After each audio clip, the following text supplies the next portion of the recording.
Hello friends, home cook মঞ্জুতে আপনাদের সবাইকে অনেক অনেক স্বাগত।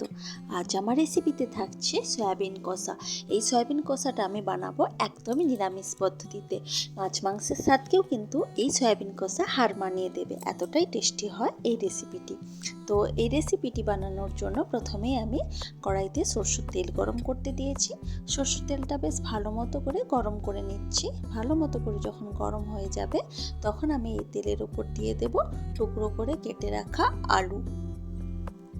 আলুটাকে আমি ভেজে নেব। তার জন্য আমি এই আলুর মধ্যে সামান্য পরিমাণে নুন আর সামান্য পরিমাণে হলুদ দেব। এই নুন আর হলুদ দিয়ে আলুটাকে আমি ভাজবো। নুন দিয়ে দিলে আলুটা খুব তাড়াতাড়ি সফট হয়ে যাবে আর হলুদের জন্য কালারটা ভীষণই সুন্দর আসবে। তো এখন এই আলুগুলোকে আমি বেশ লালচে লালচে করে ভেজে নেব, তাহলে কিন্তু খেতে অনেক বেশি ভালো লাগবে।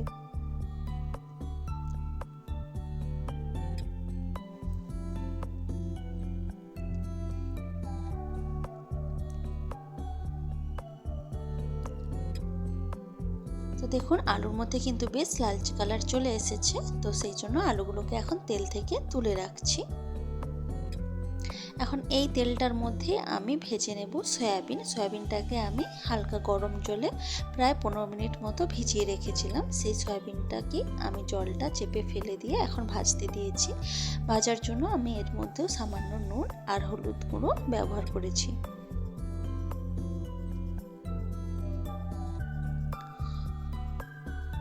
তো এটাও আমি একটা লালচে সুন্দর কালার চলে আসবে ততক্ষণ পর্যন্ত সয়াবিনটাকে ভেজে নেব। তো কালারটা দেখুন ধরতে শুরু করে দিয়েছে। এইভাবেই নাড়াচাড়া করলেই কিন্তু সয়াবিনের গায়েও সুন্দর কালার চলে আসবে। তো আমি এখন সয়াবিনটাকেও তুলে রাখছি।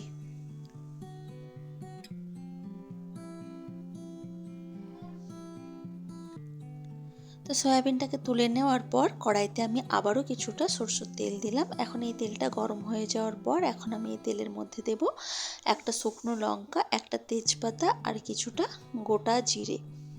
এগুলো আমি ফোড়ন হিসেবে ব্যবহার করছি। তো এই ফোড়নগুলো থেকে খুব মিষ্টি একটা গন্ধ বের হবে।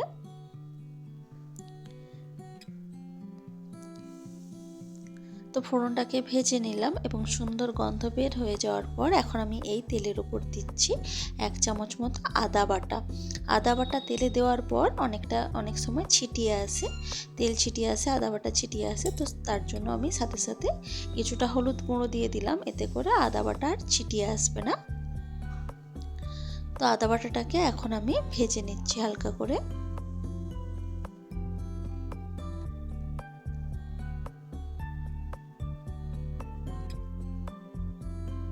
তো কিছুক্ষণ এইভাবে আদা বাটাটাকে আমি ভেজে নিলাম। এখন আমি এর মধ্যে দেব লঙ্কার গুঁড়ো, তার সাথে দেব আমি জিরের গুঁড়ো আর তার সাথে পরিমাণ মতো ধনের গুঁড়ো। এই গুঁড়ো মশলাগুলোই আমি অ্যাড করলাম। এখন এই মশলাগুলোকেও হালকা করে কষিয়ে নেব। যেহেতু এগুলো সবই গুঁড়ো মশলা, সেই জন্য কিন্তু খুব বেশি টাইম ভেজে নেব না, এতে করে কিন্তু মশলাগুলো পুড়ে যেতে পারে। তো এখন আমি এর মধ্যে দিয়ে দেবো একটা বড় সাইজের টমেটো, আমি মিক্সিতে পেস্ট করে নিয়েছি। সেই পেস্ট করা টমেটোটা আমি এখন এর মধ্যে দিয়ে দিচ্ছি। তো টমেটোটা দেওয়ার পর খুব ভালোভাবে কিন্তু মশলাটাকে কষিয়ে নিতে হবে। একটু টাইম দিয়ে মশলাটাকে কষিয়ে নিলে অনেক বেশি খেতে ভালো লাগবে। তো আমি মশলাটাকে তেল ছাড়া পর্যন্ত, যতক্ষণ না মশলাটা থেকে তেল ছেড়ে আসছে ততক্ষণ পর্যন্ত কিন্তু আমি মশলাটাকে কষিয়ে নেব। আর অবশ্যই মশলাটাকে আমি মিডিয়াম আঁচে কষাচ্ছি, এতে করে খুব তাড়াতাড়ি পুড়ে যাওয়ার ভয়টা থাকবে না।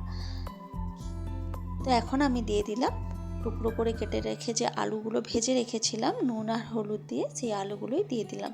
এখন আলুগুলোকে সব মশলার সাথে ভালো করে মিক্স করে আমি একটু কষিয়ে নিচ্ছি।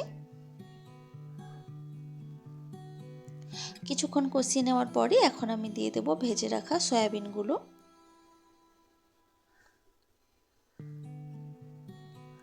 তো সয়াবিনগুলোকেও এখন সব কিছুর সাথে মিশিয়ে নিচ্ছি এবং কষিয়ে নিচ্ছি।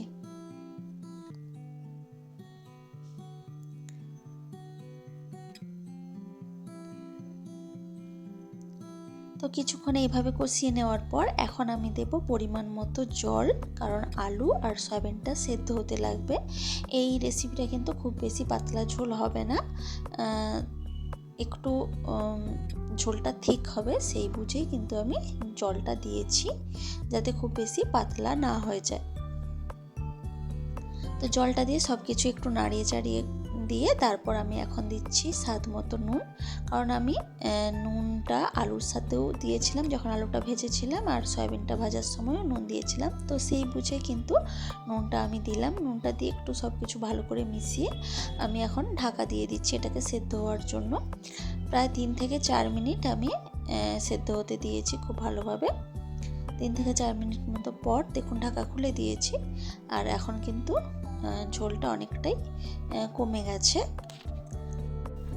এখন আমি এর মধ্যে দিয়ে দিচ্ছি সামান্য পরিমাণে চিনি, যেহেতু এটা একটা নিরামিষ রেসিপি, সেখানে কিন্তু সামান্য পরিমাণ চিনি দিলে রান্নার টেস্টটা ভালো আসবে। তার সাথে দিয়ে দিলাম আমি কিছুটা গরম মশলার গুঁড়ো। তো চিনি আর গরম মশলার গুঁড়োটা দেওয়ার পর সব কিছুর সাথে একটু ভালো করে মিশিয়ে নিচ্ছি। মিশিয়ে নিয়ে এখন আমি এটাকে ঢাকা দিয়ে গ্যাসটাকে অফ করে দেব এবং স্ট্যান্ডিং টাইমে রেখে দেব 10 মিনিট। তারপর এটাকে আমি সার্ভ করেছি। দেখুন এই রেসিপিটি কিন্তু যেহেতু একটা নিরামিষ রেসিপি, অবশ্যই আপনারা যে কোনো দিনই বানাতে পারবেন। তার সাথে কিন্তু ভাত, রুটি, লুচি, পরোটা সব কিছুর সাথেই কিন্তু এই রেসিপিটা ভীষণ ভালো লাগবে খেতে। তো রেসিপিটি আপনাদের কেমন লেগেছে সেটা কিন্তু অবশ্যই আমাকে কমেন্ট করে জানাবেন। ভালো লাগলে লাইক, কমেন্ট, শেয়ার করবেন এবং প্লিজ আমার চ্যানেলটি সাবস্ক্রাইব করে আমার পাশে থাকবেন। তো আজকের ভিডিওটা এই পর্যন্তই থাক। দেখা হচ্ছে অন্য কোনো দিন অন্য কোনো ভিডিওতে অন্য কোনো রেসিপির সাথে। তো আজকের মতো টাটা, বাই বাই।